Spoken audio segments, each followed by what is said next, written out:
Welcome to the Bears on Tap Offensive Line Film Room, bringing you all 22 views and breakdowns on the Chicago Bears offensive line.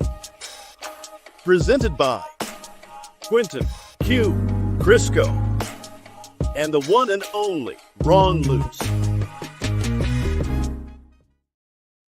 And welcome back to another episode of Bears on Tap. We are doing the offensive line show today. My name is Quentin Crisco. I am joined by Ron Luce. Ron, Happy New Year. Hope you had a great Christmas. How are you doing this evening? Or this morning? This morning. Yeah, I know, right? Q, Happy New Year first and foremost. I hope you had a great Christmas as well.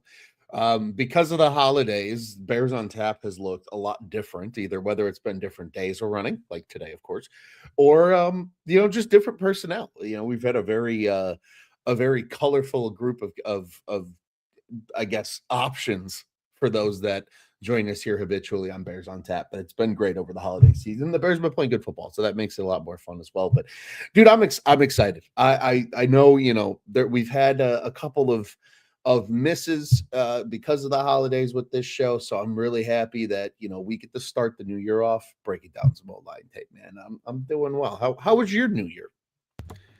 It was good, Ron. So, I live in Philadelphia, and it's a Philly thing that like New Year's Day is bigger than New Year's Eve.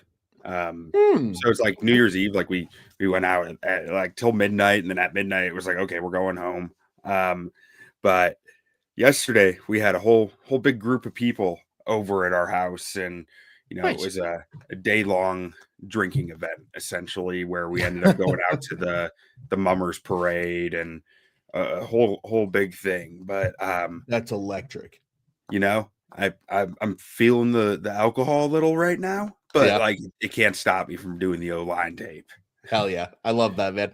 No, that's awesome. It's such a. I mean, Q, you grew up in the Chicagoland area, and like it's New Year's Eve in Chicago. So like, I knew a bunch of people that went out or like went over to people's houses on I guess what that would have technically been Wednesday night.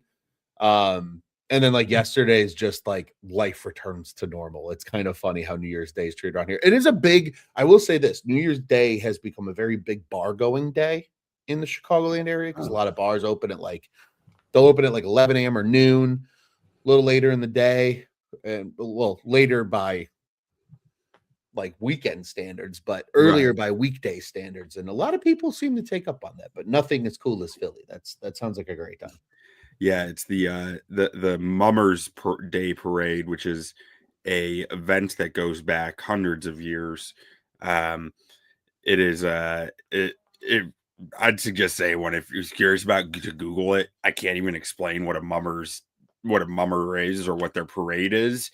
It defies logic. There's no real reason for it. They just do it, it seems. And it's a very bizarre thing, but it's very like New Orleans kind of like vibes. Isn't that what Jason Kelce dressed up as during the Super Bowl? Yes, Jason Kelce's Super Bowl victory speech was like, that's a mummer outfit. So, yeah. Okay. Yeah. That's electric. That's awesome. I love it so much.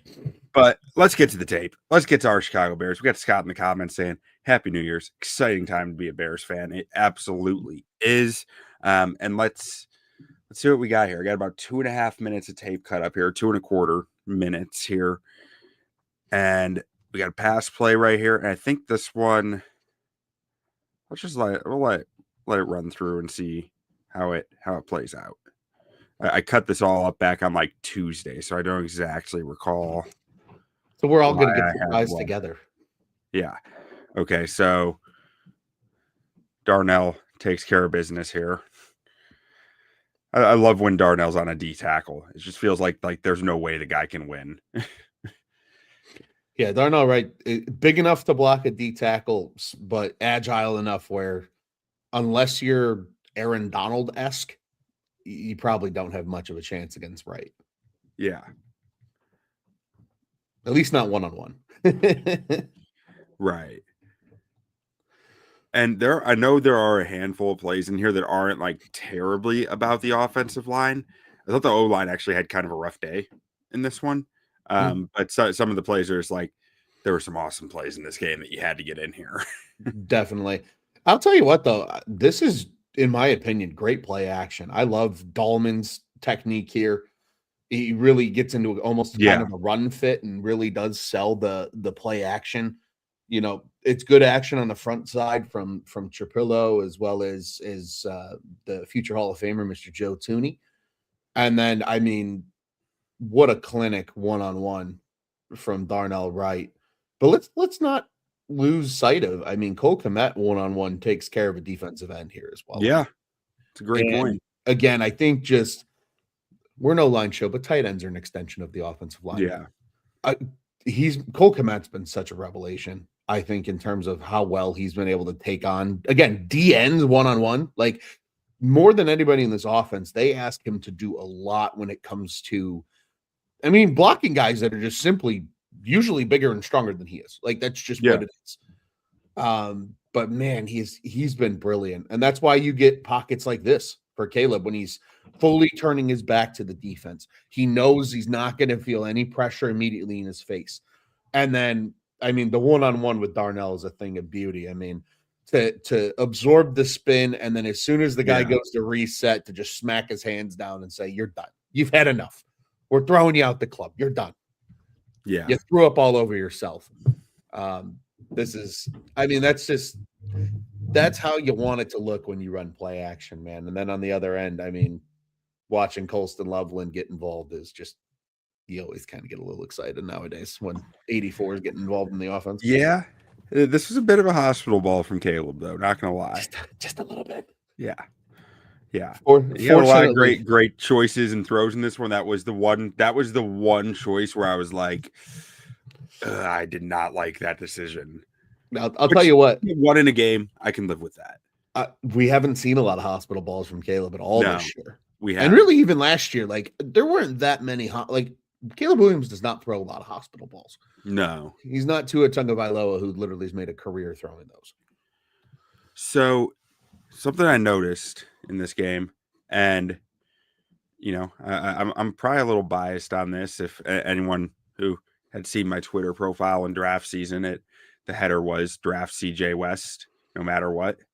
CJ West is right here. I thought CJ West made Joe Thuney really earn his paycheck whenever he was on the field. His power seemed to play really well against Thuney.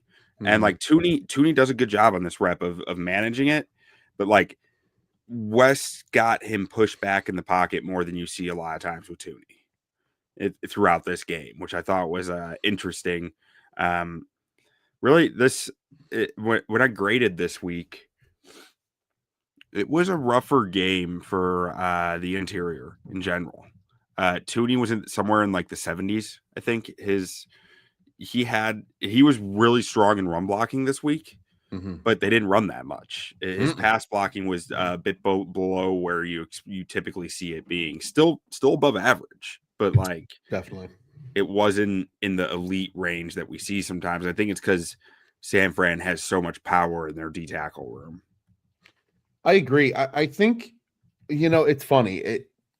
There are a lot of mirroring different or like similarities, I think, when I think about like the Minnesota Vikings and Hargrave and Allen, especially early in the season, right? When the O-line wasn't on the same page in that week 1 game.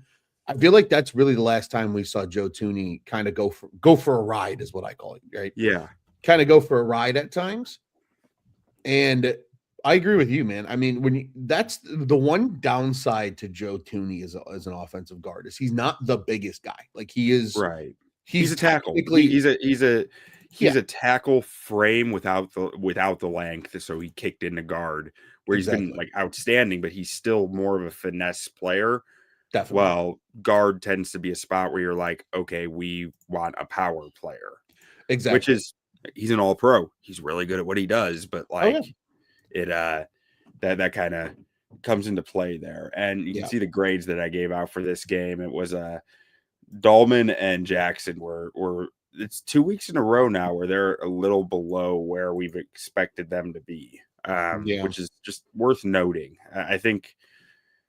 I don't think there's any reason to see it as a trend. I think it's just circumstantial. but it's worth like keeping an eye on in my mind.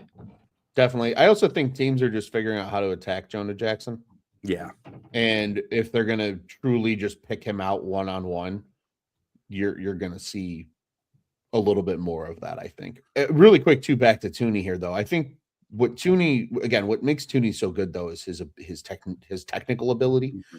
Because watch the hand at the end here, where, West is trying to get, D-ends are taught, or D linemen in general are taught. You get close enough to the quarterback and you can't get to him, get your hands up. Try to get your hands in the throwing lane.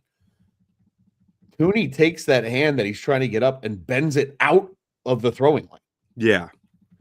And that's just, again, that's the cerebral of Joe Thuney. That's what takes Joe Thuney's game to another level, is his ability to think quickly on the fly and almost have a plan when he's going against these guys, and just quick reflexes then when either that plan goes south or something changes from the defensive lineman. Again, like you said, probably the most space that Thuney's given up in a long time on a pass rush, but still brilliant how even though he's walking it back, he's under control, and he's able then again to fight that hand and almost kind of corkscrew the guy a little bit. Yeah, no, very well done from him on that standpoint. And like, it's not even, I have a hard time with some of his reps like this. It's like, I don't feel like it's a negative rep, but like at the same time, he's going backwards somewhat quickly and that far in 2 seconds. But like it's also very controlled. It's like, I feel conflicted on how I should grade it sometimes. Which there are a few in this game that were a bit more clear than this one, of like, okay, he was going backwards quickly. Yeah. But ultimately he's usually pretty in control of the situation. I think that's the key when at least for me, like if I'm looking at, does a guy take a bull rush well? When you've got a strong NFL player coming into your chest, you're going to give up ground, right? It's inevitable. Right. But it's how do you give up the ground? Is it controlled? Is it too fast, where you then are just all over the place? Do you get knocked off balance and subsequently either fall or trip or get thrown? It's those little things. I think that like the key word, like you said there, Q, is control. And I think more than anybody, Joe Thuney's going to get walked sometimes, but he controls it better than just about anybody in the NFL. Right. And then the bookends on this play, very nicely done. I've noticed this with Trapilo. When he's head on, he's pretty damn good. Like he is tough to beat head on like that. It's what from the more outside alignments, like when you get a guy more like lined up here, that he tends to have some more struggles. But like when there's a guy head on or near head on, he usually handles it pretty easily. And this is a good example of that, I think. Absolutely.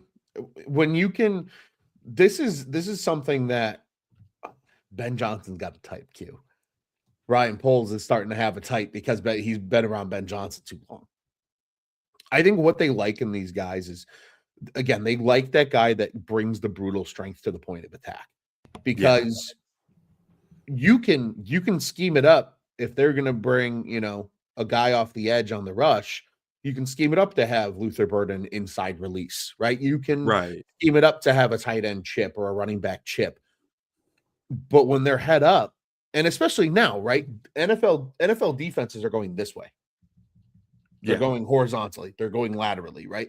Everybody's spreading out more. It's almost offenses are doing this and coming in more condensed, and defenses are doing the opposite, which for forever it was the opposite, right? Because football is weird, and that's just football.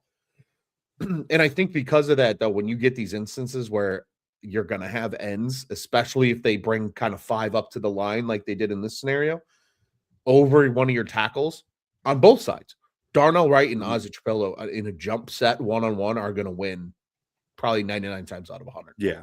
And that's what the Bears very clearly want. They say, hey, this guy kicks inside more, becomes more dangerous. We want you to nullify him, because if he's way the fuck out there, it's going to take him 2 extra seconds just to get to you. We can scheme it up to get rid of the football in time. But when he's one-on-one over top of you, we need you to be a powerful brute. And I mean, you've explained it, Q, a number of times on the show, just how powerful Ozzy Trapilo is, even though he doesn't necessarily, he's not a dominant powerful like I think Darnell Wright is at times. Yeah. but just the calculated power that he has in a Right. situation like this, where he says, "Oh, okay, take away the inside with the inside step. He comes into my chest. I'm going to punch him on the inside. And then as I feel him start to wrap outside, I readjust my hands and just keep him out there." Yeah. Good rep from Ozzy Trapilo. Absolutely. And then let's keep this moving here. Get a run play. Let's see.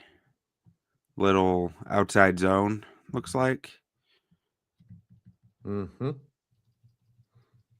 I love me some outside zone, especially when the Ooh. Bears run it. Is that? I was is gonna that say, who's Burden? 40? No, it's DJ. Look at DJ right there. Yeah, him and Jonah make a San Francisco 49er sandwich. Yeah. Poor linebacker. Yeah, I don't feel bad for him. Bang, bang, sandwich. He And then actually gets through, though. I was gonna say, he gets through the sandwich though. Ends up going down eventually. Looks like he gets tripped right there. I think that's a different linebacker. Oh, is it? I think so. There's a lot of bodies on the ground, man. Yeah. I love the lead block here too. I think that's Duvernay. Is it? I think it is. It's tough to tell the number, but it looks like a 12. Or is it 20? Is it Jade? No, that starts with the 1. You're right. Yeah, I think that's Duvernay. And again, this just goes to show, like, I know everybody always probably wonders, like, why is Devin Duvernay on this roster? Why is Olamide Zaccheaus on this roster? Because they can do this shit. Like, they're veteran receivers that just know the technique of blocking in the league because they've been around long enough.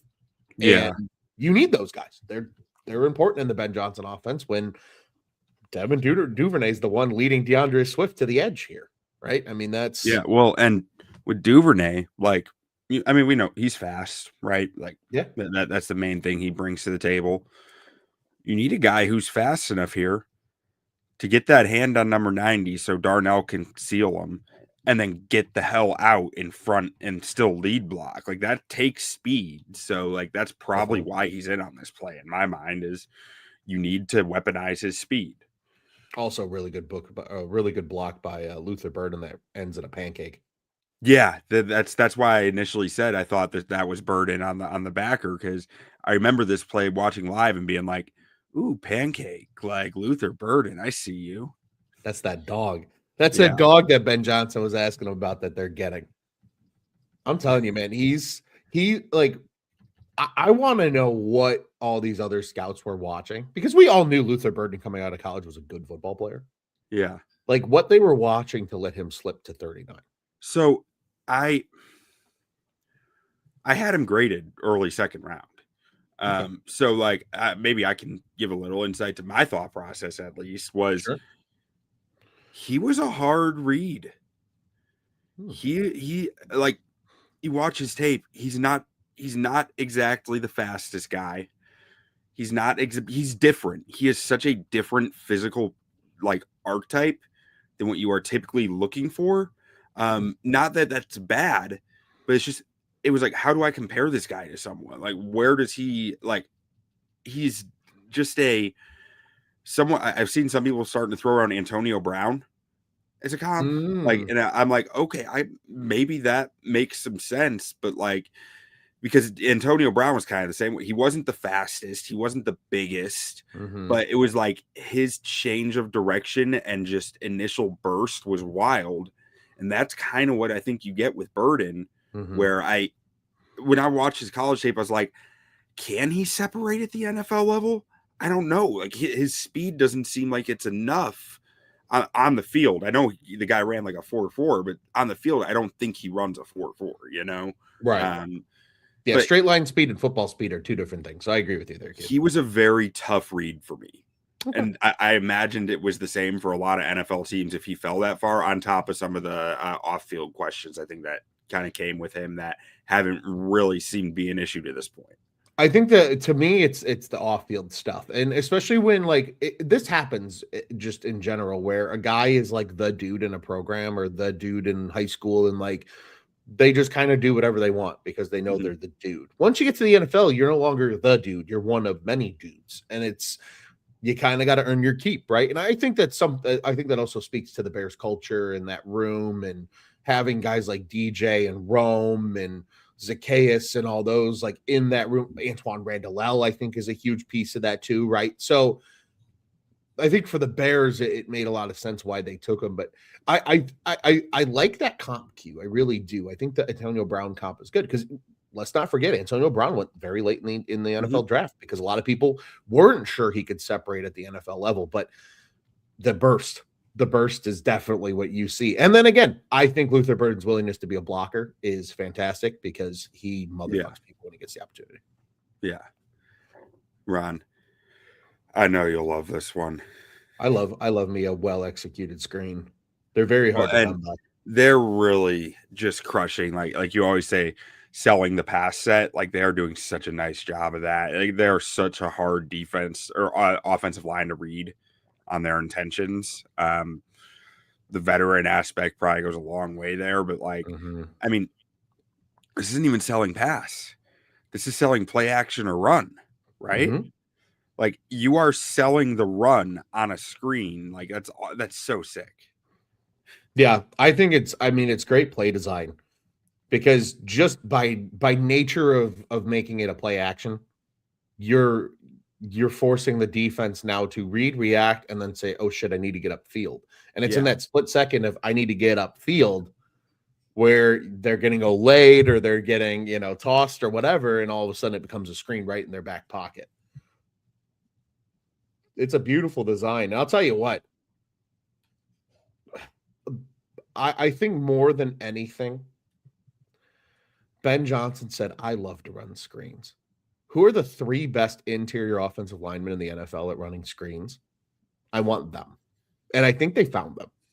Because I mean, all 3 of these guys, when this offseason, when I reviewed the tape of all 3 guys, every single one of them, some of my notes were like, he's really good on screens.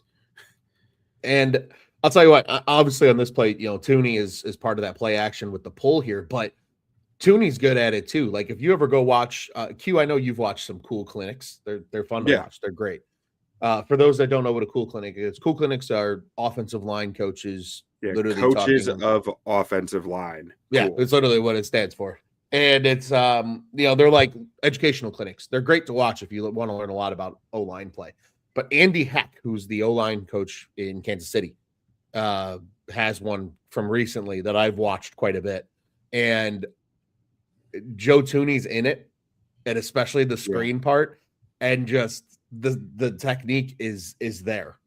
And I'm telling you, Dalman and Jackson might be just as good. Yeah, these guys are all so good about selling it, getting it, sneaking out, getting out in space. And then look at this. You got a wall of white in front of Cole Kmet.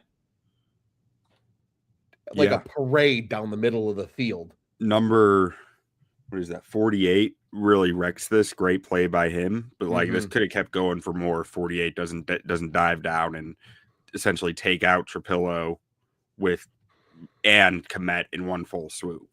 Yeah.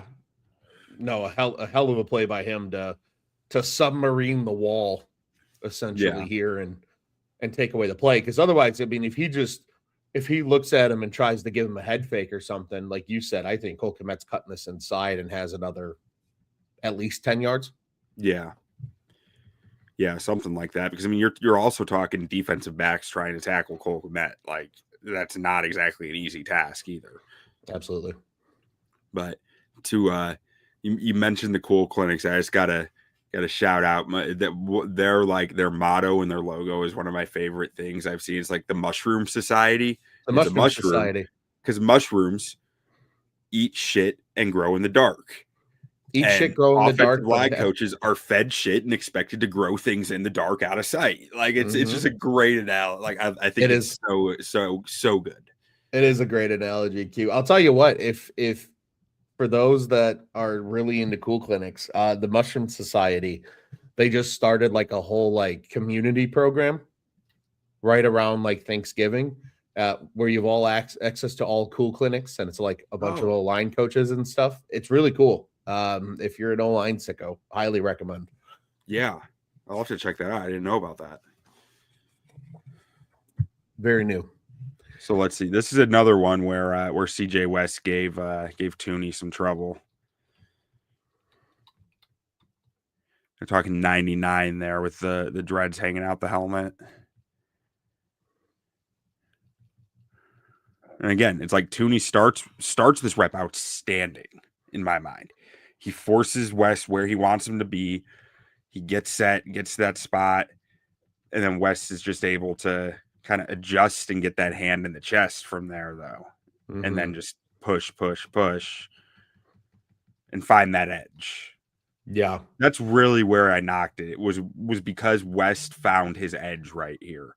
Like Thuney got a little bit sideways, and that gave West all he needed to get the run at the QB. No, definitely. And I mean, still good effort as well from Thuney. I mean, you mentioned, CJ West is a motherfucker. San Francisco got a really good one, and you can just tell. I mean, he might not have any special moves, but just the raw power is unmatched. I love the one-arm Joe Thuney stab, by the way. He just has that know-how to get the defender to use that to get the defender exactly where he wants them to be. Like it's really impressive. Yeah, and for anybody watching at home that would think, why would you strike a guy with your inside hand? Wouldn't you be giving him your inside shoulder?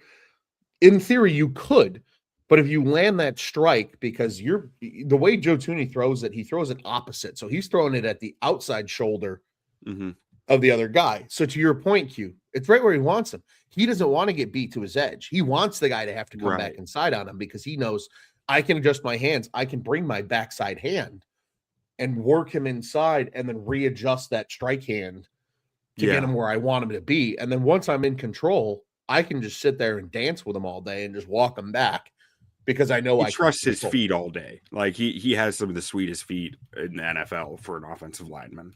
Absolutely. And then, but to your point, great work by West to fight for that outside edge. I mean, Thuney does the right thing. Where I always tell you, Q, where can you move a human being the best? The hip. On his hip, baby.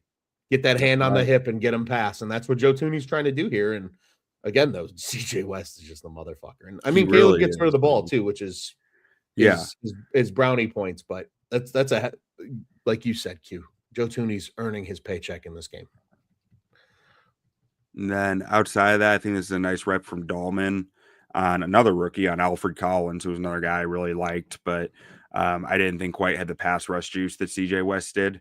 Probably had higher upside just from a pure frame standpoint, but didn't quite have the one thing he does really well that I thought CJ West did. I thought Collins was a higher like second round pick and West was like a third, fourth round pick, but Collins I thought was less of a final product coming into the NFL. And I think Dalman does a really nice job on him there of just tying him up and making him have to work laterally, and that's something that he's not really built to do. Yeah, and I mean on the edge here too. I mean Darnell does a nice job for the most part walking it back. Gets walked back probably a little faster than even Darnell Wright would like to, but really good heads up by Jonah Jackson to see color and just come. Yeah. And I mean, imagine being sandwiched between that wall of men. Yeah. That's a lot of juice on the right side there. It really is. And hell yeah, Ozzy Trapilo. Sometimes, Q, to your point about the Mushroom Society, right? In the dark. Sometimes when you don't see it, it's a good thing. Yeah. And that's kind of how Ozzy is on this play. He's so quiet. It's a good chip as well. I believe that's Cole Kmet based on the body frame. Might be Durham Smythe. They all look the same on film. Either Smythe or Kmet. It's always one of those two. It's always one of them. But he does a really nice job shutting it down as well. So I mean, again, a little bit chaotic, but at the end of the day, it's done.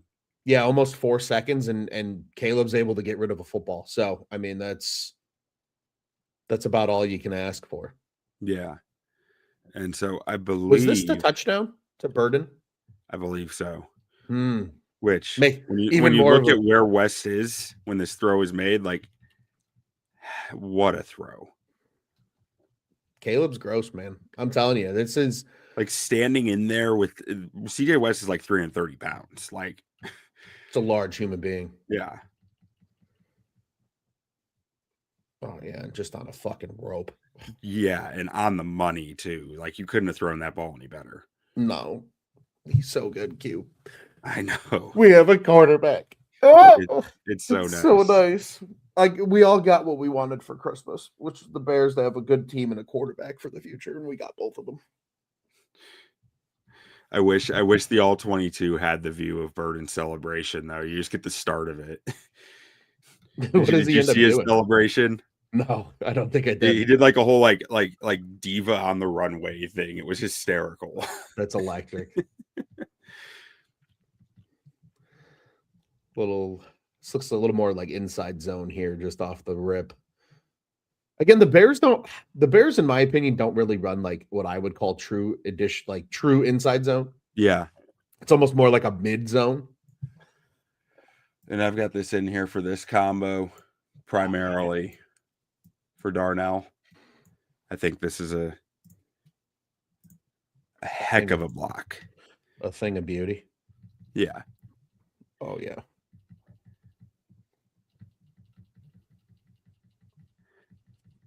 I mean, just that transition up. I'm not even sure how much Jackson has of 93 on the combo because I think Darnell is just like plowing off the snap. Yeah. Yeah, Darnell Wright. His ability to, he that left hand, he gets a ton of outward push, which allows Jackson to cover him up. And two, the transition up to the next guy. It's just so seamless and beautiful to me. No, it really is. And to do it one further, the power in that one hand to completely push off and allow Jackson to get in front. Yeah. But then the aiming point as well. Darnell Wright. I mean, this is how it's taught. Like every offensive line coach will tell you, this is how it's taught. Is you get when you're covering a guy up, you get your helmet on his play side shoulder.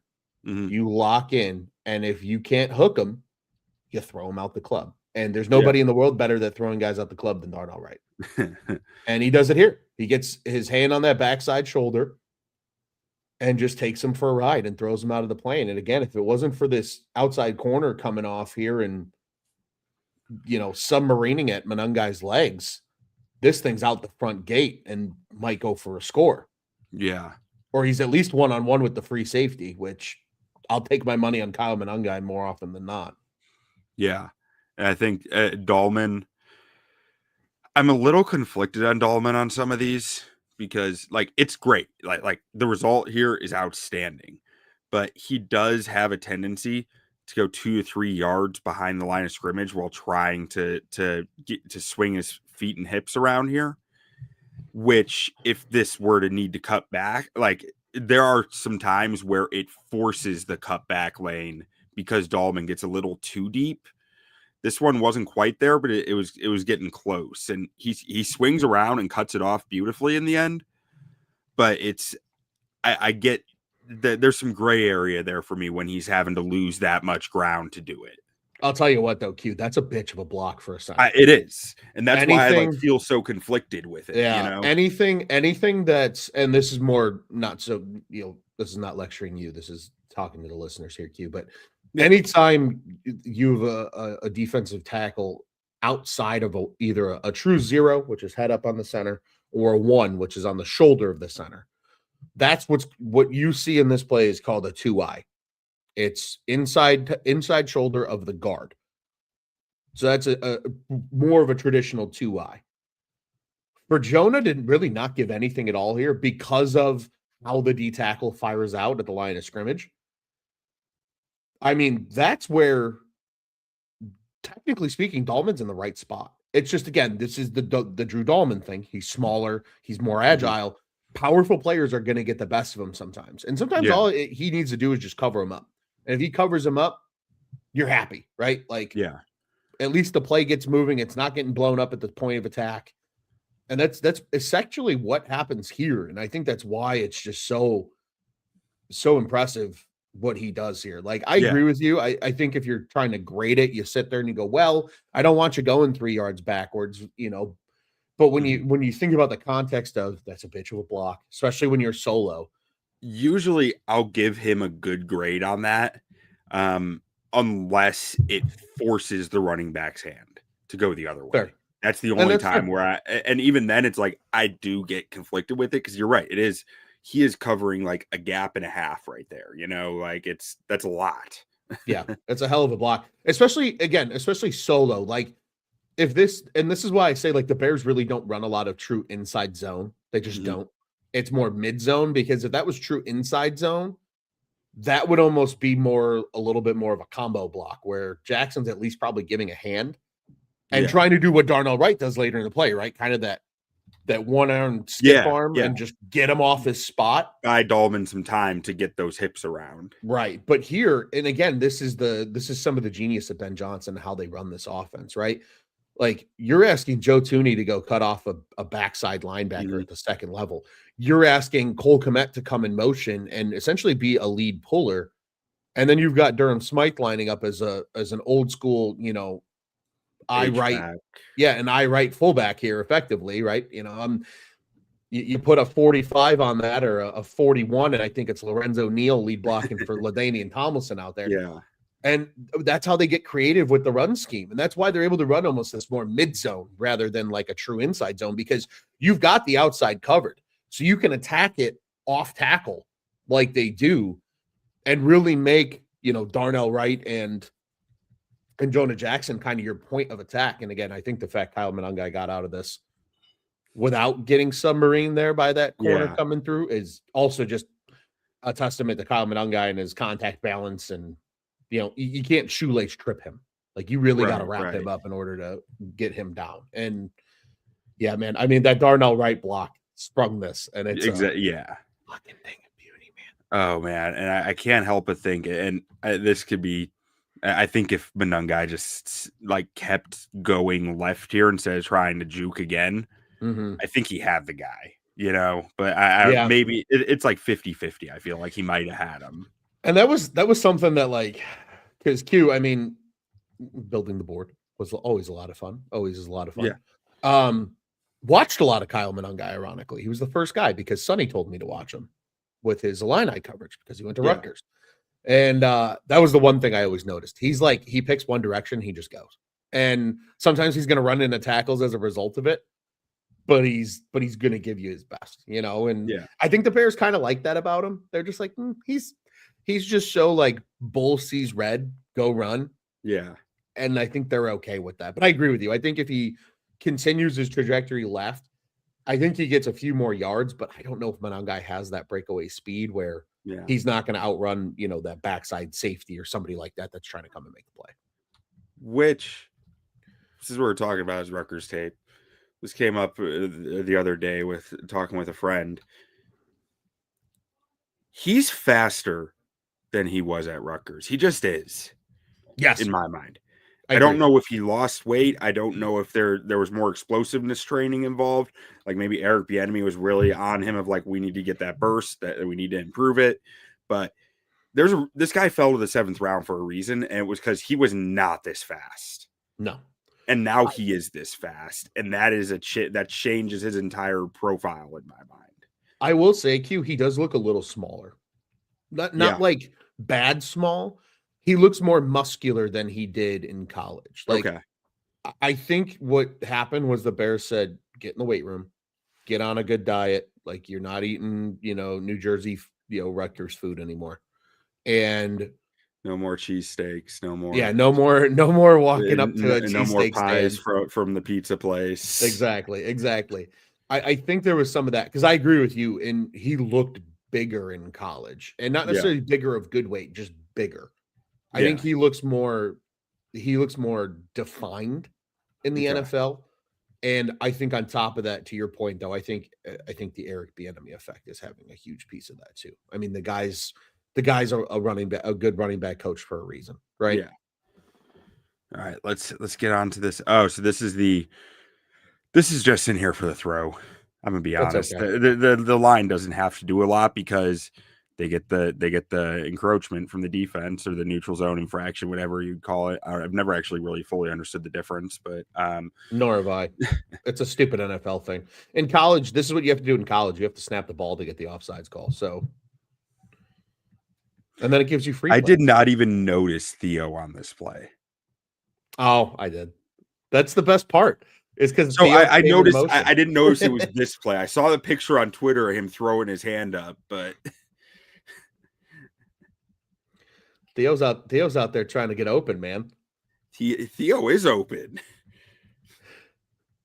Nah, and Caleb knows it the whole way too. Yeah. And I mean, this was I've seen a couple of people break this down from a Colston Loveland standpoint, and I'm just gonna toot that horn again really quick. This is what guys are coached to do. Is scramble drill, you follow your quarterback. That's the term. If he rolls right, you whatever route you're running, you roll right. Get out there, find space. But not everybody's good at it. Just because it's the expectation, not everybody's good at it. This was masterful by Colston Loveland because he's pretty much running what I would almost equate to like a dagger route here. Yeah. He's clearing out. He's trying to get to the opposite numbers. And then as soon as he turns like around and landmark sees his is head, the hash. Like he knows when I hit the hash here, I turn. Look for the ball. And when he sees Caleb start to roll out, this is hard to do on the fly. But this is, again, this is why Colston Loveland was a top 10 draft pick. Yeah, athletic ability. Like he has a different set of skills. He does. I mean, he's a receiver in a tight end's body. That's really what he is. And I mean, what a laser, and just what a great job though by Loveland to find that green grass. Yeah. And know I can run there and Caleb's going to put it on me and we might have something here. Such a nice play. This was, I'll tell you what, Q. I know we did the post game show and can all feel the way we feel about it and whatever.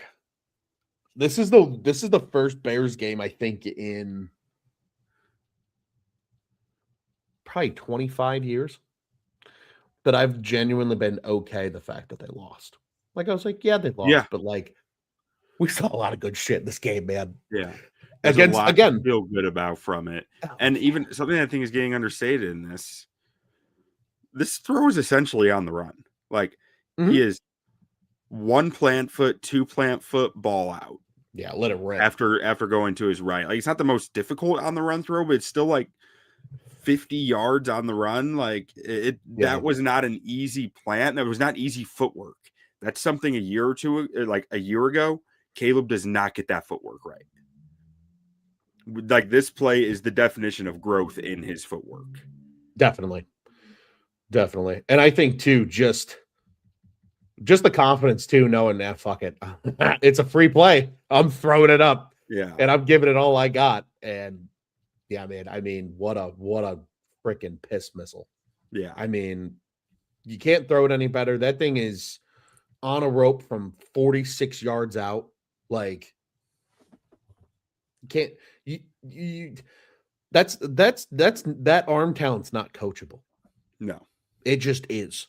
It is what it is, right? Like, we're gonna get real philosophical here, Q. Yeah, it is. Either you have it or you don't, and it's so good. Still getting fired up. It's been a week almost since this game, and I'm still just as excited as I was watching that in real time. I think this is my favorite O-line rep of the game, just because you have Thuney and Wright just like with some sick reps right here. Especially Thuney. Thuney's rep here is my favorite rep from anyone in all game. It's a bad mamma jamma, man. It's a good punch. I think that's Alfred Collins. He's got a lot of power.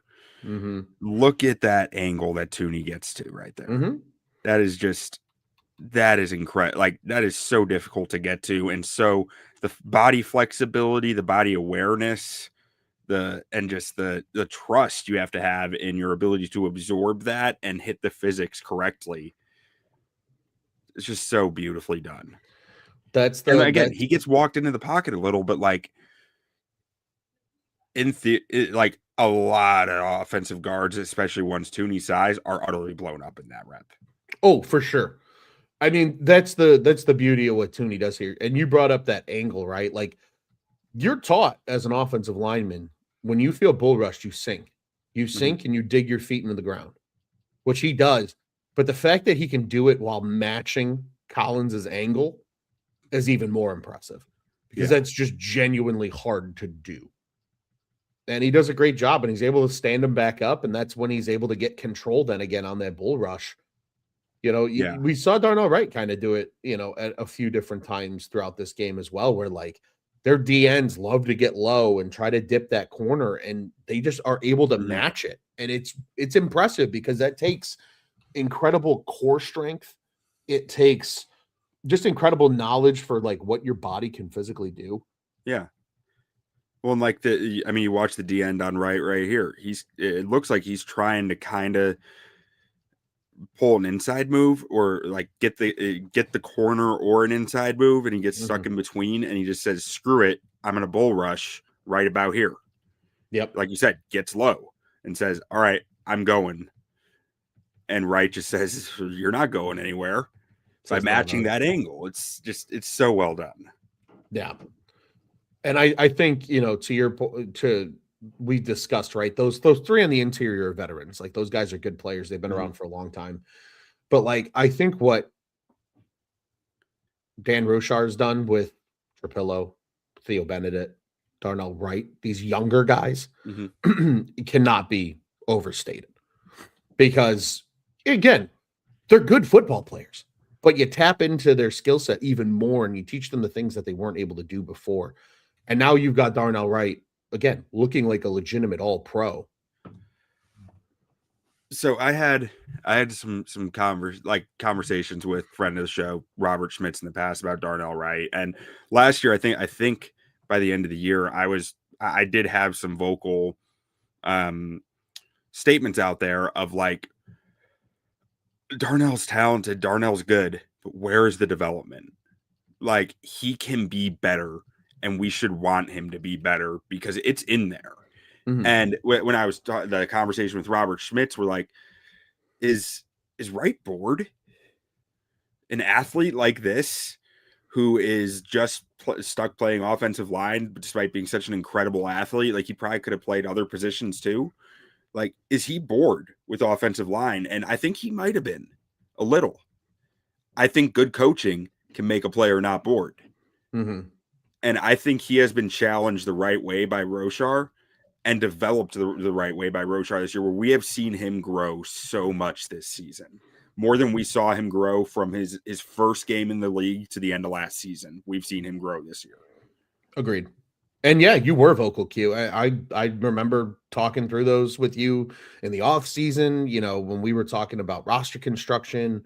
Anytime the offensive line got brought up, that was a big thing that I remember you consistently mentioning is like he's not improving the way we would expect a top 10 pick to improve. Right. Yeah. And now he looks like the number 10 overall pick in his draft class. Right. Like now you're starting to see it. It's exciting, man. Because he looks so watching I thought he played a really nice game, and like watching it was just like, this guy is hard to beat. And it's not like the 49ers defense aren't world beaters, but like you got to be a world beater to have a chance against Darnell Wright. It's basically where I'm getting to. Like, it's the point that I'm reaching. Definitely. And this was his flu game. Yeah. I think this was also Drew Dalman's flu game based on this rep is a very good example of that. Oh, I have not seen Drew Dalman do something like this all season. Get laid like that. Yeah. Just get like, I mean, I understand he's trying to jump set the guy, but like usually he has a bit more aware. Like that is my mind is not fully here move in my mind from Dalman. Or from a veteran like him who is usually really good with his reads and what he's expecting to see. That rep right there is like, I don't think I've seen one like that all year from Dalman. Agreed. And not just that too, but also just the footwork aspect of it. Like he's like jumping. Yeah. So I mean, maybe, you know, with the flu, you're a little weaker. If you're a smaller player in the first place, you don't have much margin for that. I think he might have been trying to jump in on guys a little heavier because of it. Because like it blows this play up flat out. Oh yeah.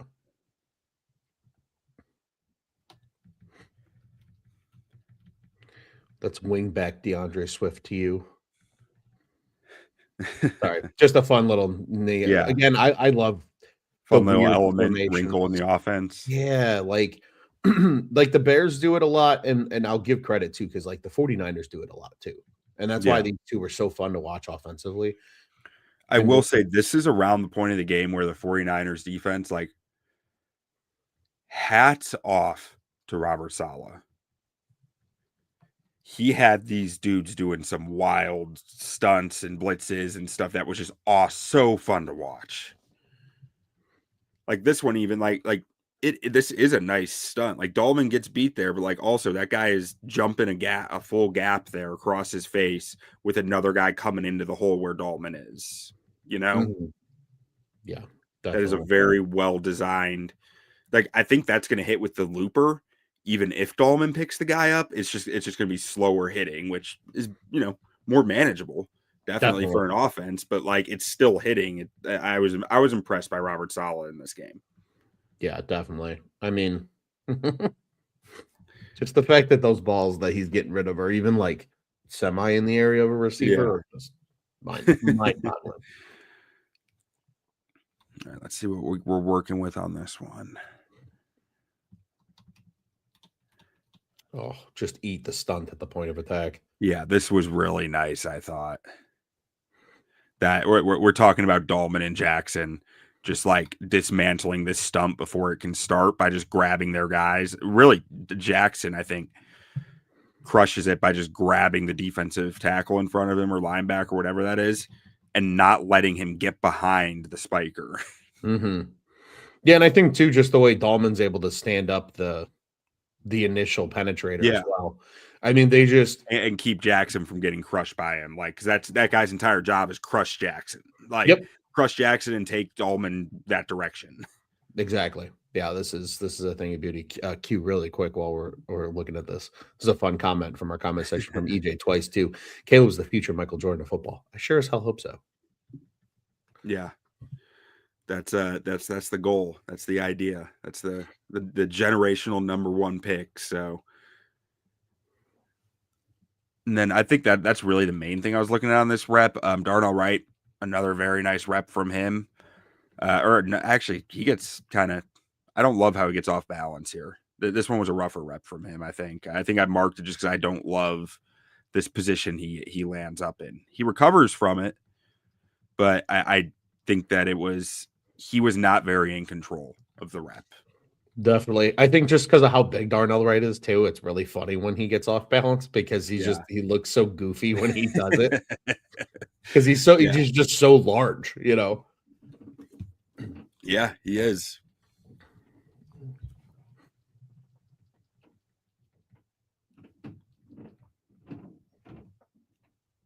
What a throw. They're dropping in a bucket. That's throwing through a keyhole right there. Oh yeah. With 2 O linemen in your face, off balance. And right between the safety and the corner here. Like, I mean, I guess the corner was a little further than really impacting it, but like the safety, like there's not much margin for error over the top. No. And there's really not a lot of margin for error throwing it toward the sideline either, because even if that corner isn't able to pick it off, he might still be able to get a hand on the ball and deflect it. Yeah. I mean, this is just a big boy throw. That is a big boy throw. I don't remember this. This is the touchdown run. A bunch of these guys are chopping at the line or cut blocking, not chop blocking, because those are illegal. Cut blocking. And then you just got Jonah Jackson using that straight line speed that we've talked about before of just like getting out there, and that they're starting to weaponize that more now, which is really fun. Especially when he's as large as he is too in a short amount of space. Yeah.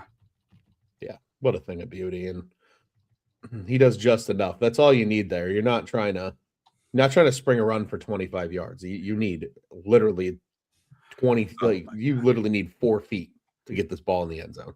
Ron, this still shot reminds me of the Indianapolis Colts red zone play from last year, or the Bears play against the Colts, where everyone's on the ground except for the guys tackled at like the 10-yard line. Yep, but it's just like this one was like, it was good. I remember the exact same play that you're discussing, and it was a DeAndre Swift run. I remember the exact play, and all of us are just like, "What the fuck was that designed to do?" Yeah. Oh, how far we've come! Holy double team. Yeah, that's why this is in there. And a nice insert from Duvernay here again. But yeah, this Darnell and Jonah, they're just the Bash brothers, man. Like you don't want to be lined up across from them. You just don't. It's a lot of human. Yeah.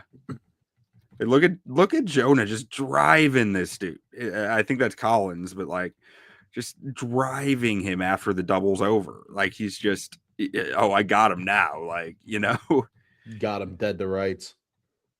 Yeah, it's almost a shame this play doesn't go for more yards because, like, Darnell could lose his control of his guy there, but like this is almost like parting of the Red Sea level shit here.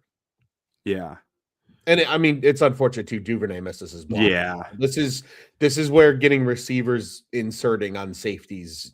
Sometimes you're going to lose. Like it's just But yeah, I guess I didn't even notice that because I'm so focused on the O-line when I'm watching this. Like maybe Darnell was fine to let him go inside if they're thinking we're going to run it right behind Duvernay here. Didn't even occur to me because I didn't look at Duvernay's rep that closely. Well, you want the two-way go, right? And that's what they're trying to set up here. But one of those two-way goes is taken away by Duvernay missing his block. So then Swift has to cut this left. He has no choice, and then just unfortunately runs into the butt of Drew Dalman here because there's nowhere else to go. Yeah. Still a nice design, nice execution. Oh, yeah. I mean, that double team, I'd take it to a clinic. Oh, no. Again, we see Dalman again. That's why I was saying I think it was a Dalman flu game. Like, I think everybody was sick, and just some guys were worse than others, and that's why they had to put them on the injury report. Yeah, but I think this whole team was sick, man. I mean, me too. I know so many people that are sick right now around the holiday. My wife has been battling it. She's just starting to finally feel better. Like everybody got hit just at the worst possible time. Unreal that they got this out of that. Utterly unreal. Hilarious that they got this out of that. But again, this is the difference that having Caleb Williams as your quarterback makes. He's so hard to tackle. I mean, he's earned the greased up deaf guy nickname for a reason. Yeah. And then again, there's not many quarterbacks in the NFL that can make this throw rolling to their left as a right-handed quarterback. There's just not. And for him to be able to get off platform like this, I mean, shit, he knows it's over here. He's not even into his full drop back yet. And he's like, oh, shit, I got to run. So now looking at Thuney here, Thuney and Dalman, would the hope be that Dalman is getting more of a piece of the guy in front of him to be able to push to Thuney? Because by the time Thuney's adjusting to his stunt, the stunt that's coming at him, the guy is already past him. You would think, and this is tough because this looks like a 3-man stunt. Yeah. Which you'll never see these run at any other level other than the NFL because that's just they're too good and they can do it.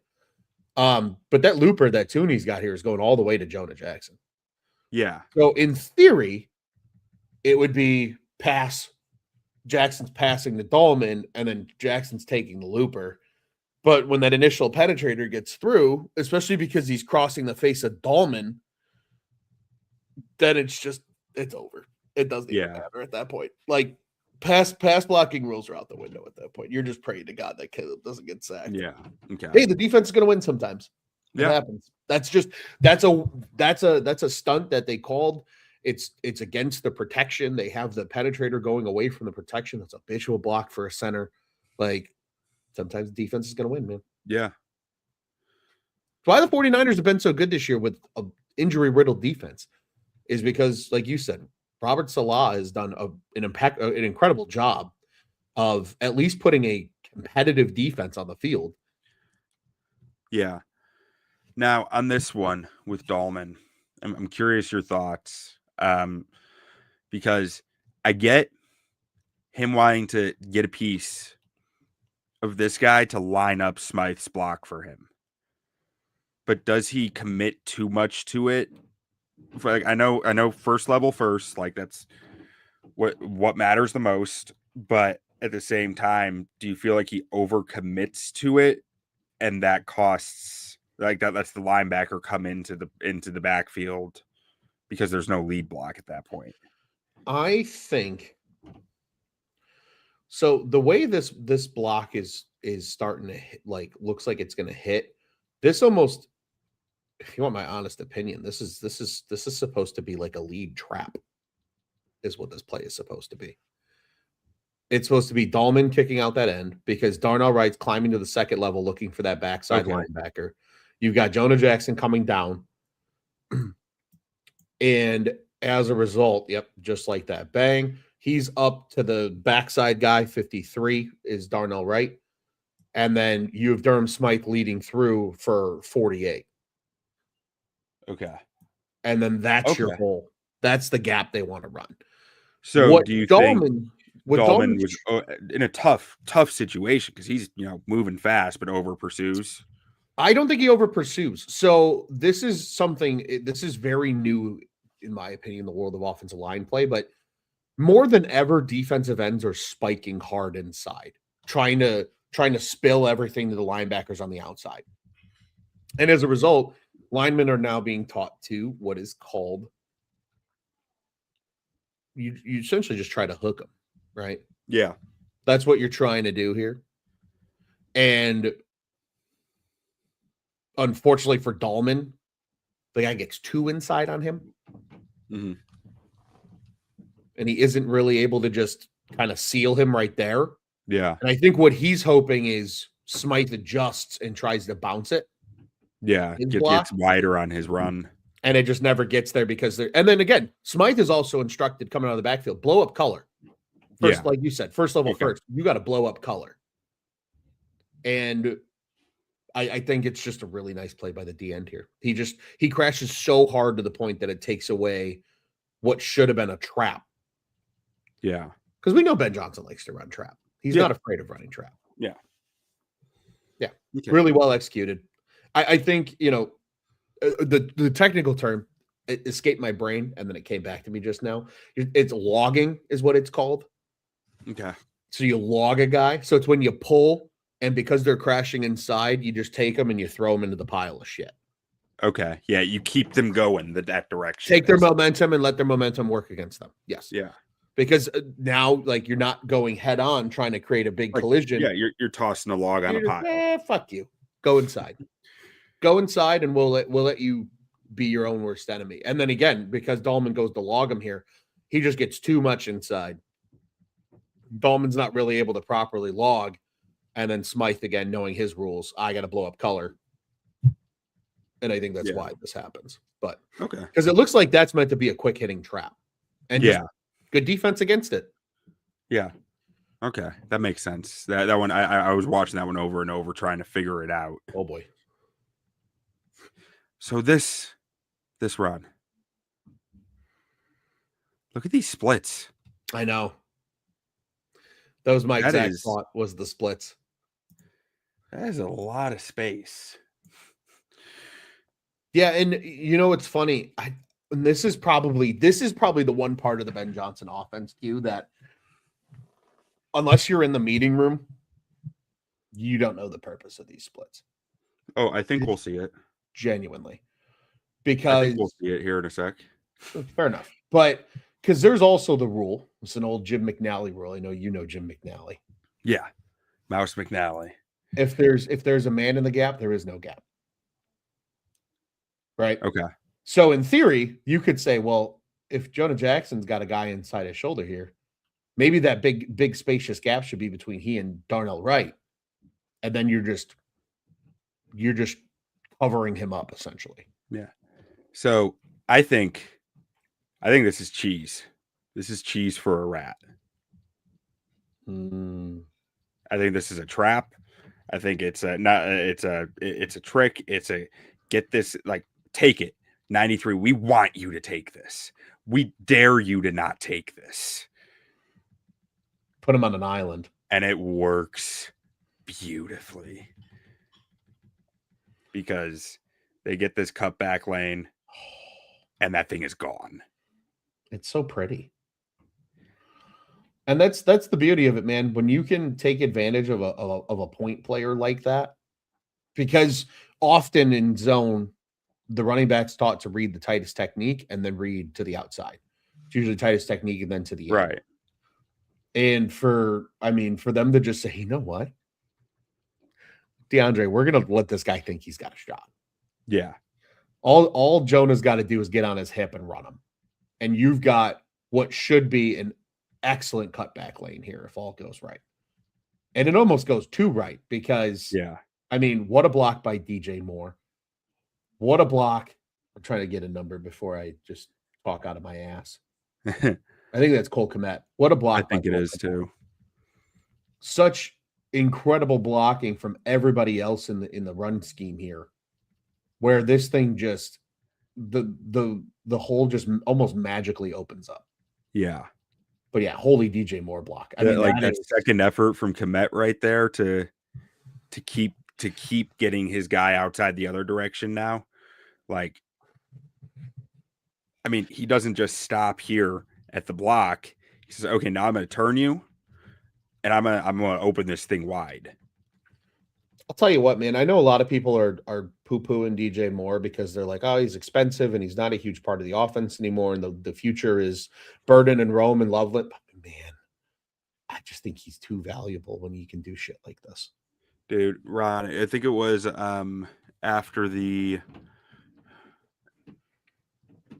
Browns game.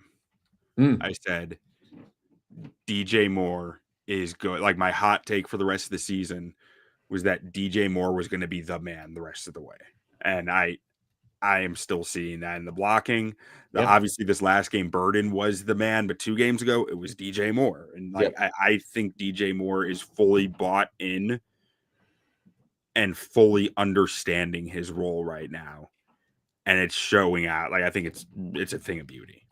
I don't know what that means for next year. Like, they are going to have to shift cap around to make moves that they should make. So, like, he is the easiest piece to move in my mind on your entire roster.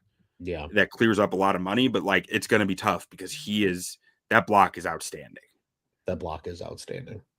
And it doesn't show up on the score sheet, but it shows up in Ben Johnson's mind when he's thinking about, who do I need to give the rock to this week because they did a great job last week. God, I love this play.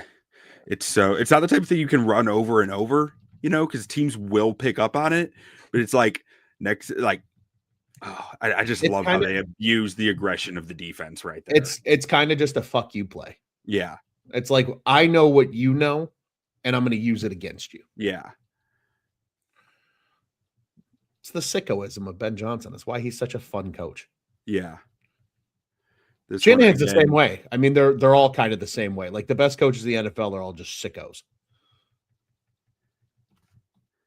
So nothing too special with this play. It looks like 92 gets some pressure up the middle there on Jackson and Dalman. Interesting I felt like Jackson was a little I also thought it was a flu game from Jackson because, like I said, it probably was for everybody because there were some times where he seemed kind of lackadaisical to me. This is one of them where his awareness just seemed to kind of disappear and then the guy gets by him. Mm-hmm. Which, you have the flu. I get that. Like, it will happen when you're sick like that. But that's the only thing that really stands out to me from the blocking on this play. Interesting that 49ers have 93 trying to take out Durham Smythe, thinking it's a screen maybe. Their defensive linemen do a lot of interesting stuff like that. But this is really in here for the throw, if I'm being honest. And that's honestly totally okay. Yeah. Again, the throw with a defensive tackle barreling down on him. Just frozen rope to Colson Loveland on the money. It's a thing of beauty. So good. He's just so good. Quick one here. This is from a few minutes ago, but he says not a fan of this ball going to Swift in the situation and how he is cutting to avoid contact at the line when he's met with a defender. Rather, he'd see Monunga just head down, contact run, probably pick up another 3 yards. And of course, obviously the play prior. Yeah, that was the one that got blown up in the backfield, I think. Yes. The one where we were talking through the Dalman, Smythe, yes, like trap. Absolutely. Absolutely. And it's fair, especially on a trap. Like Kyle Monunga is a good trap running back because he just picks a hole and goes. There's no dancing with him. Yeah. But no, a good piece of insight there. It's my good friend, Mr. Eric Dorchek. So appreciate you watching along with us, friend. Yeah. Appreciate you, Eric. I'm glad people are off today as well, Q, still for the holidays. So they can tune in with us when we go live at a weird time. Exactly. Yeah. Now, Ron, what did you think of this little underhand scoop?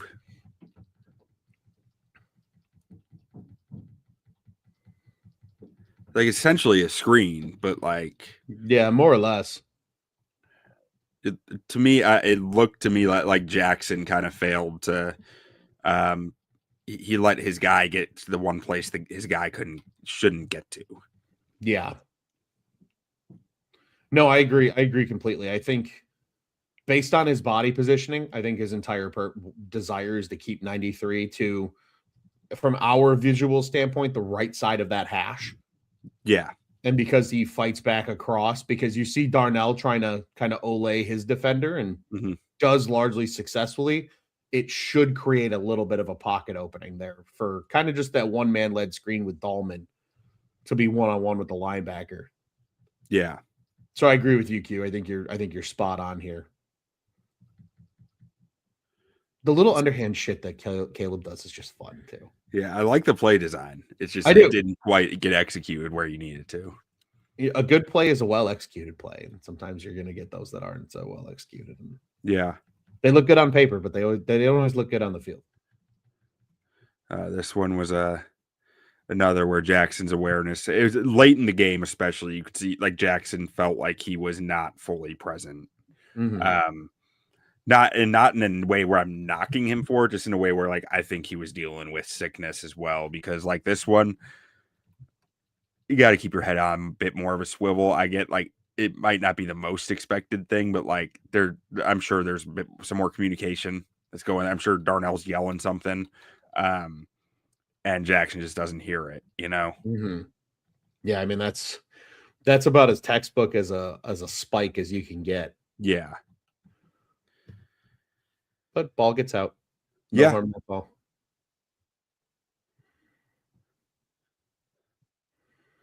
How does? Oh, okay, Jade Walker. Okay, Jade Walker, that is sick. Yeah, man. I'm telling you, he's got a place on this roster beyond this. I think he's the Tim Patrick from Detroit. He's the who was the guy before Tim Patrick that was there? Josh Reynolds. He's the Josh Reynolds. Like to me, that Jade Walker is going to be that guy. He could be. He does the little things right. I think he, because of what he's learned in this first year, I think you're starting to see that, like, maybe not so much Duvernay because of the kick return ability, but like a Zacchaeus probably isn't back next season. Yeah. I think because of the step forward that a lot of these young receivers have taken in the blocking game. Yeah. I think that's a fair statement. I think that's a wonderful thing. Oh yeah, Jade Walker is going to cost you what, $700K, $800K, if that. Yeah, that's beautiful for a wide receiver 4, wide receiver 3, maybe like that. I think he's probably. I think you're talking wide receiver 4. I'd be kind of surprised if he's 3, but. Guy who's out there as a blocker, guy who's out there as a situational guy, that's outstanding. Absolutely.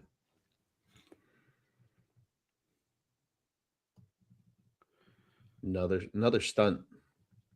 Yeah, like I said, they got really tricky late in the game with this stuff. Yeah. Well, I think they knew too, right? Especially, it's a lot easier to throw stunts when you know the team has to throw the ball. Yeah. Right. It's a lot harder to calculate a stunt because there are run stunts. Like that's a real thing. But it just, I've seen stunts get burned in the run game so much Yeah. It's when you know, hey, we have to pin our ears back here and go get the quarterback because they have to throw the football because they're down 5 points with 2 minutes left. Then you can get Yeah. crazy and start running shit like this. Yeah. So, how do you think the Bears could have better managed this? I think the best way, I think you would hope Jonah would walk his guy to Dalman a little bit more. Yeah. Rather than just a quick push off like this, especially knowing that that gap is there. Yeah.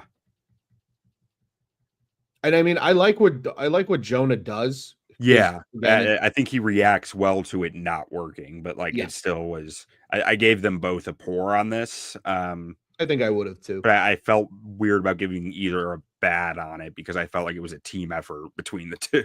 No, definitely. I'm very. I'll be honest with you, Q. Whenever I've graded, I mean, we use your great grading system when we grade stuff around here. I don't like giving out bads all that often. Like it has to be really bad in order for me to give a bad. I'll give pours very easily, but not so much bads. And I agree. I think this is just poor. I think it's poor communication.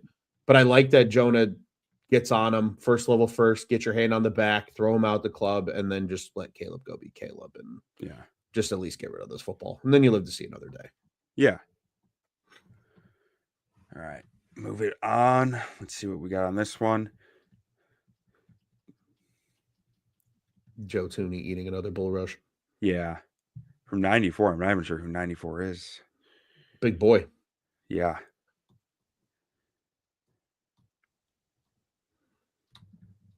I'm curious. I'm going to pull up their roster real quick.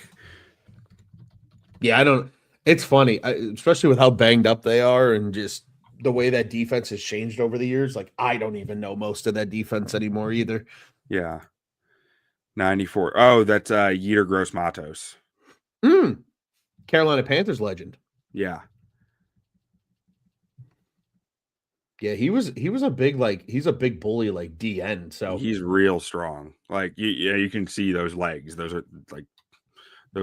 like some tree trunks. Like I think Gross-Matos would fit like the Dennis Allen archetype. I do too. The end. Like he's that type of player. Oh, okay. So we're on to the second to last play here. This is the flea flicker, or not the flea flicker, the hook and ladder. The hook and ladder. I love that Ben Johnson runs the hook and ladder. Yeah. And so my theory here, and maybe I'm wrong, but they thought they had cover 2 man. I would assume that that's based on the 49ers tendencies, that they're a very strong tendency cover 2 man in the red area. Mm-hmm. Or in the high red zone, I guess, like the closer to the 20 red zone. Yeah. If this was cover 2 man, you'd have him on man coverage on the slant. Mm-hmm. You would have 53 running I believe, the inside hip of Kmet here up in trail technique with this guy on the deep half, right? Mm-hmm. At that point, this ball gets, let's progress it a little bit here. Ball is caught, ball is flipped. At this point, you're talking about this guy is up here and Kmet's sealing him. Mm-hmm. This guy is let me write. He's deeper. Yeah, he's probably 5 yards he's deeper. Back here, but he's like inside of Kmet, and Lenore is all the way over here in man coverage. Right. So you're making it a foot race to between DeAndre Swift and the linebacker to the corner, who's over here. Yeah, like somewhere around here to the pylon, which is something that I can like. I trust DeAndre Swift to get out here with the linebacker racing towards the sideline, make a move on him, be able to cut back inside and get in the end zone, as long as Kmet's locking up the safety. The play makes a lot of sense to me if it's cover 2 man. And I think that's what it was. And I think I think you can get a lot more context clue of that. They thought that was going to be the final play. When you hear Ben Johnson talk about, I didn't get the call in fast enough for the final play of the game. Yeah. Caleb talking about, of course they pin it on themselves because they're in lockstep and they're the future too. And it's okay. It's shit that happens. They're still learning. But Yeah, I really do think they thought the game was over with this play. Which, let's play a little what if here really quick. If this play does connect for a touchdown, the city of Chicago goes fucking ape shit. Yeah. It's the national media goes like everything explodes, Oh yeah. But since it's some variation of zone coverage, Lenore never followed Loveland over there, and you end up with a glut of defensive backs watching the pitch happen and getting right on top of it. And a defensive back against Swift, there's a lot less he can do. Yeah, it looks a little bit like quarters. Yeah, that would make sense. I give DeAndre Swift a lot of credit here too, because wasn't this on 4th down? Yes. So to get at least the first down and give them a chance to even keep this bitch alive, like it's a really good second effort from DeAndre Swift here, because it looks like they have it dead to rights. Yeah.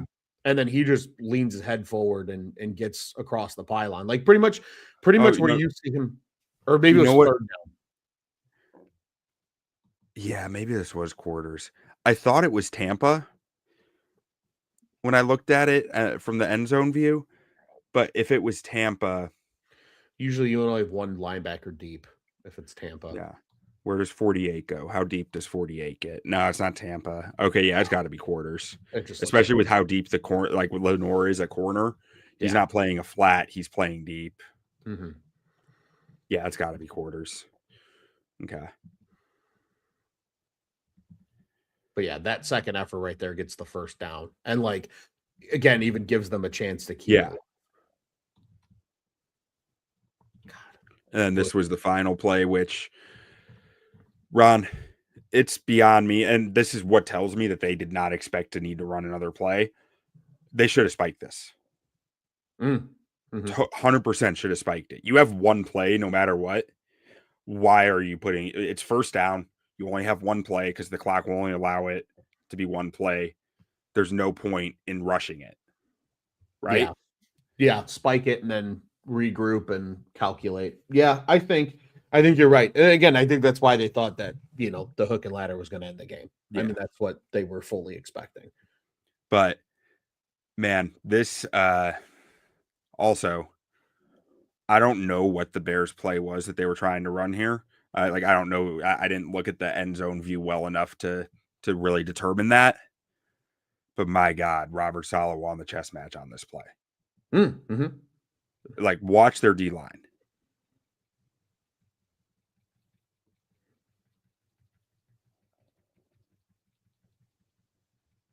Two guys. It's beautiful. That is utterly psychotic and gorgeous. It is psychotic, but it is gorgeous. I think because how do you beat it? How do you beat it when they're not running the football here? Right. And they know they can't run the football, and that's why. Because when we're looking at, I had a buddy text me saying that Trapilo blew it on this play. And I was sending him I was going psychotic, sending him screenshots of the draw up of what the protection should be and why Trapilo was not wrong here. Because here, let's see where Dalman goes. Yeah, so your protection, as I'm thinking it through, is boom, boom, boom, boom, boom. These two are he's in coverage running a route. And if he's not, you Caleb is pretty sure that you're gonna have a chance at a hot route there.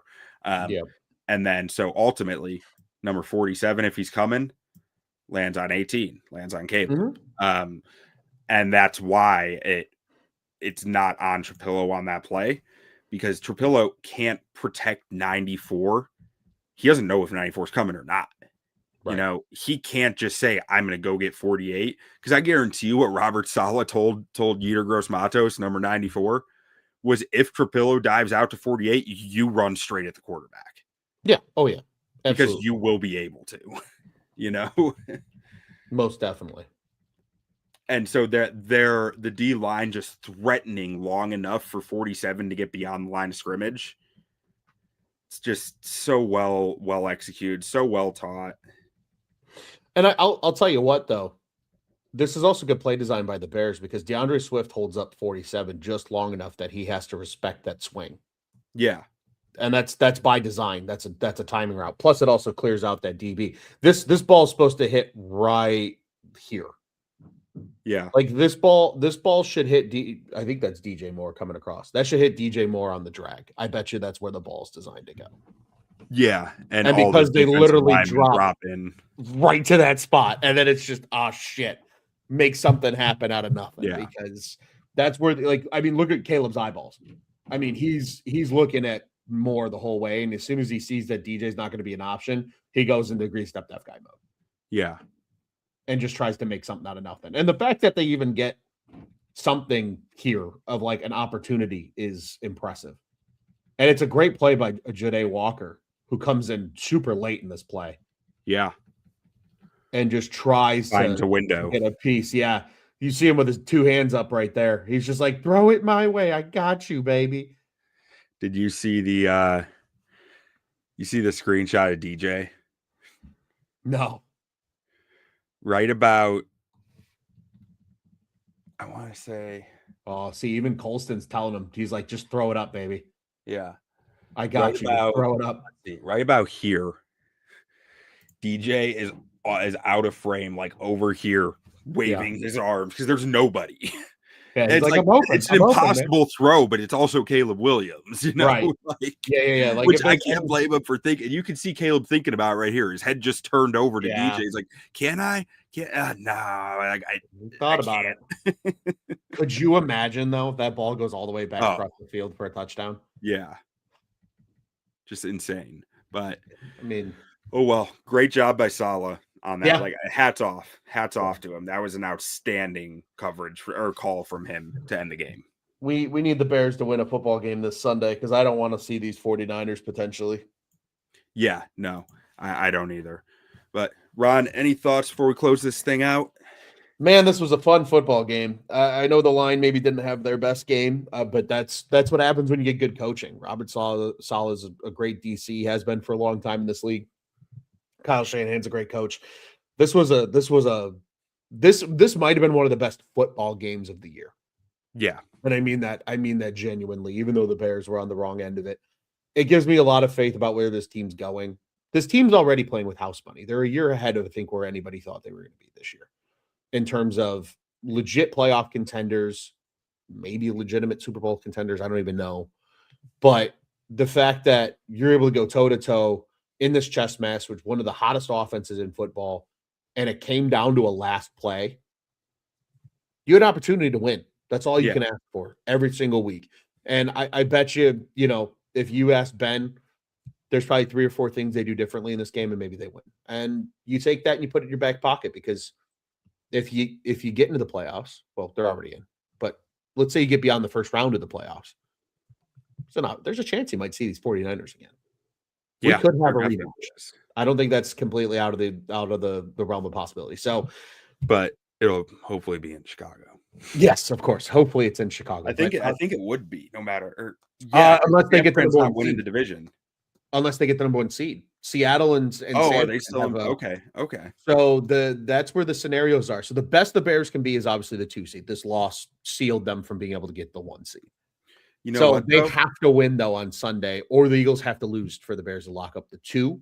And then if the Seahawks win, this 49ers team becomes a wild card team. Whereas if it's the other way around, 49ers get the number 1 seed. If there's one place I do think that it would be like I think Caleb playing in California matters. Like I think that it does, like he just feels a little like right there. So if he's going to be on the road somewhere, I think I'd rather it be San Fran than Seattle. I agree wholeheartedly. There's a little part of me that's rooting for the 49ers. Let them do whatever the hell they need to do. Let like a team like Seattle have to come to Chicago potentially in the second round or something of that nature. And then you figure it out from there. If you got an opportunity to be in the NFC Championship game against the 49ers in San Francisco, it'll It'll be good to see. Eric with a quick comment here before we wrap up. Q, this is from a little while ago. He says, appreciate you guys. Great to see the play-by-play breakdowns. Great stuff. Love how observant and critical the offense line you guys are because you know the position so well. Reminds me how I am with every hockey player on a shit play. Haha. Eric was an avid hockey player in this time. So Okay. It's good stuff. Yeah, love to hear the feedback. And we try to be as fair as possible. Like I never want to just like be overly critical of a guy because I'm not out there on the field sweating and bleeding and but it's when a guy does something wrong, you got to call it out, right? Like that's the only way you can assess players. Absolutely. Yeah, but Ron, why don't we close out with a good old fashioned bear down, and we will see everyone on Sunday night.